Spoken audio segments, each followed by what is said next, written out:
A CNN News 18 mega exclusive. This, as CNN News 18 has now decoded the terrorist psychological profile. We're talking about Umar Nabi, and top intel sources have in fact shared inputs with our security affairs editor Manoj Gupta, where it's been revealed that he was mentally unstable and deeply radicalized. Investigators have flagged serious concerns about his mental instability. Umar also showed signs of erratic and aggressive behavior with sudden bursts of anger, even extreme ideological rigidity. Interrogation has now revealed sudden outbursts of schizophrenic traits as well, even radical delusions. Why is this important? Let's try and put this into perspective, and for that I'm quickly joined in by CNN News 18's Anand Narasimhan.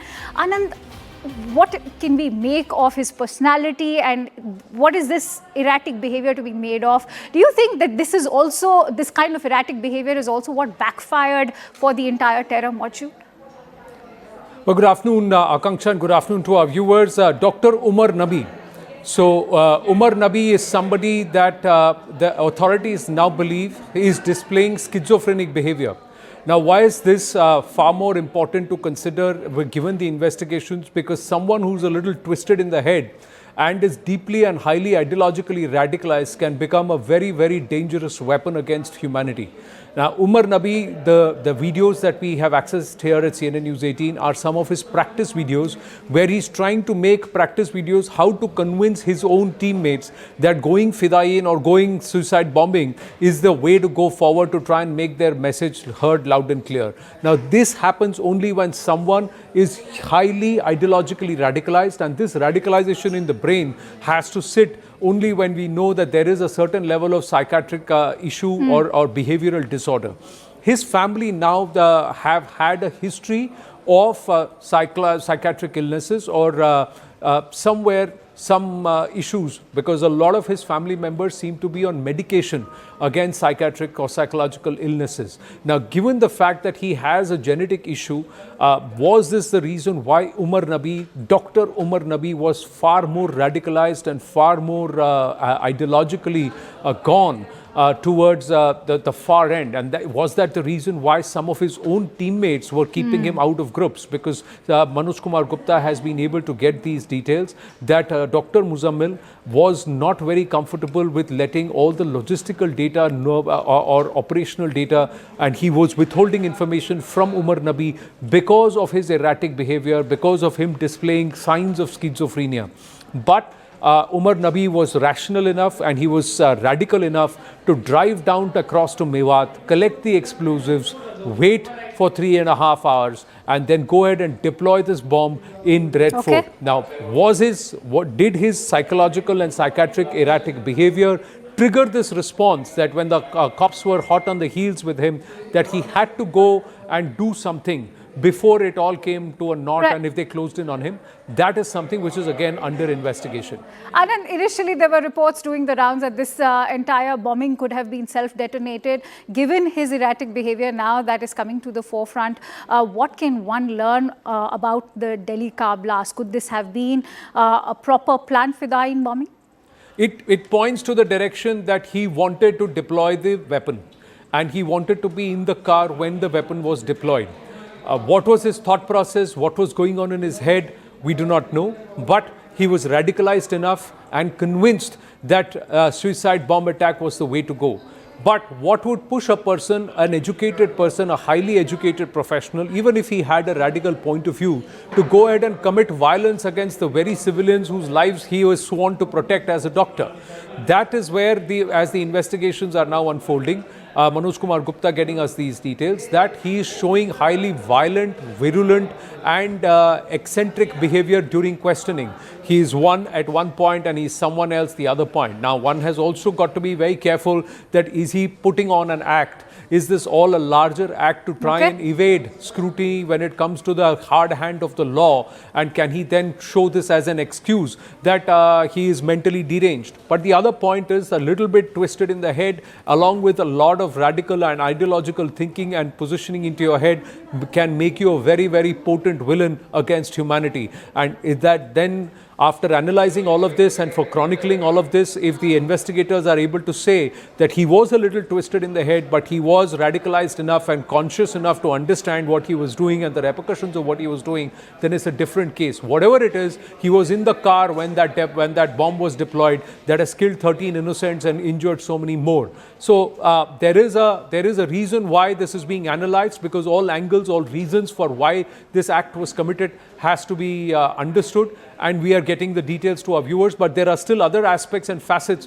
which are still a subject matter of investigation and study. All right, many thanks to you, Anand, for bringing us all those latest details to that news story. Let me quickly go across to our guest. I'm also joined in by retired Lieutenant General Sanjay Kulkarni, who's a former DG of Infantry, Indian Army and security expert. Many thanks to you, sir, for joining in. Let's begin by analyzing this chilling confession that has now come to the forefront. What do you make of this, especially when a radicalized mind is also showing erratic behavioral traits? What does that mean? And do you think this could have also had some kind of bearing in the whole planning of this Delhi car blast case?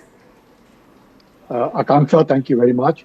At the very outset, let's not give them this cover under which they can hide, or the other 15 indoctrinated, radicalized doctors who've been indulging in it, to be able to take the cover that he was psychologically down, erratic behavior, and that he had anything to do with schizophrenia. Nothing of that kind. Okay. These people are totally radicalized, and you must accept that and go along with it. Because the family, which has, if that family had that kind of a problem, I have not seen the family ever even disclosing it. When you approach the family, they seem to say he was a wonderful guy, fantastic man, studied all very well, and obviously studied hard.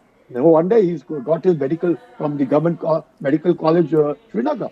Well, see, all these people are educated. They are all intelligent. They all understand the kind of English he's trying to, even differentiate between martyrdom and suicide. True. All that is indicative that these people are very much radicalized and must not be given the excuse of either erratic and schizophrenic behavior. It is radicalized, indoctrinated, and they must be treated as traitors and should be treated everybody. There's no doubt that this is anti-national, no doubt, and there can be no cover for a terrorist such as this one, and that too to hide in the garb of, say, schizophrenia or any mental disorder. But having said that, it's the first time we've also got a sort of an insight or a peek into the entire terror planning, the way he's been equating martyrdom with Fida'in attacks. What do you make of this at a time when especially Islamic scholars are also coming forward and saying that Islam doesn't legitimize suicide? See, if you understand this much, that Islam does not legitimize suicide, he is giving the cover of suicide and calling it martyrdom, and expecting everybody to die for the cause that he is fighting for. Well, I'm 100% sure 99% followers of Islam will not accept this kind of a behavior. They all understand that this is not what Islam is. And if that is understood, and if these characters are not understanding, they're bringing in a bad name to Islam. They're bringing in a bad name to the people of Kashmir. And if anyone goes under taking a cover of that, mentally, how is it possible 15 doctors don't know that he's mentally disordered, or that he's schizophrenic, that they are in connect with him, that he's moving around everywhere with explosives, that it was an accidental, or was the entire car an IED? One does not know. That investigation will reveal. But the very fact that he's been doing it is indicative. He was very much, and because he knew that the police were at it, that is why he was running from pillar to post. He was spending one night in yet another night somewhere else, then spending a night or the whole entire 3 hours in front of a mosque, then coming down to the Red Fort. True. It is definitely not a behavior of a person who is And what one cannot ignore, Lieutenant General Kulkarni, is also the fact that for 14 years, the national capital had not witnessed any kind of a terror blast such as this. The last one was in 2011 at the Delhi High Court. So when we talk about this 14-year hiatus and then a resurgent phase of terrorism, that too in the form of white terror module, can security agencies pan-India afford any kind of complacency to sort of crack down on this white terror module? See, nobody is complicit. I'm sure everybody works extremely hard. But one odd cases like this, we probably don't get to know of the 99 cases that these the security forces and other intelligence agencies have been able to suppress and not let them come out. One might slip on and slip because such intelligent, white-collared, intelligent chaps at it for the last 2 to 3 years. It isn't that anything to do with Ops Sindoor. It is for the last 2 3 years they're at it. The security agencies in Kashmir knew that there's a person like this. They knew this Alpha University, which is there, is full of these people concentrating over there. It's interesting you highlight that this was 3 years in the making, and the fact that the planning was being done on a university campus, that too adjacent to the national capital, all the way from Srinagar to Faridabad. What do you make of this? If this is not a security lapse, then what is? See, what happens, Akanksha, you can't actually call it a security lab. They are at it. Now, imagine all these people are lone wolves. They are doing it entirely on their own. The doctor over there in Ahmedabad, trying to take ricin out of that, this thing, making that poison over there from castor is indicative. Look at these people. So there is a huge gang which is working, which is ideologically, and it's not just in India, it's across the world.